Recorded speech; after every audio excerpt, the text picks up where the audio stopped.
Kaya ang balangang apostol, miingon ka nato nga ang mga obispo sa mga piniyalan. Ang usa ka obispo miingon siya, kinahanglan dili sa lawayon, tungod kay siya piniyalan man sa Dios. Na ang mga obispo sulugoon sa tag-iya sa balay. Sa mga piniyalan ngadto sa agalon, kung nadawat namo isip mga obispo, ang bahin sa pag-ambit kaninyo.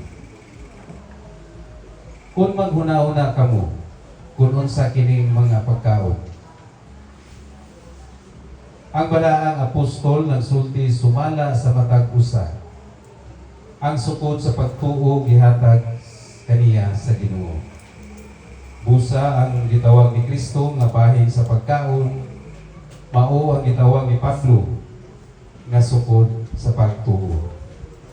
Mga pagkaon mao ang Eucharistia o mga sakramento sa Kristohanong pagtuo.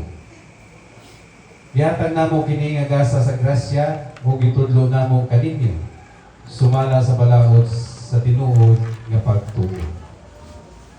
Isip balos, inyong madawat sa matag adlaw ang bahin sa pagkaon, diha sa mga kamot sa piniyalan sa Ginoo, sa matag paminaw ninyo sa pulong sa kamatuoran, nga gikan sa mga sulugoon sa Dios.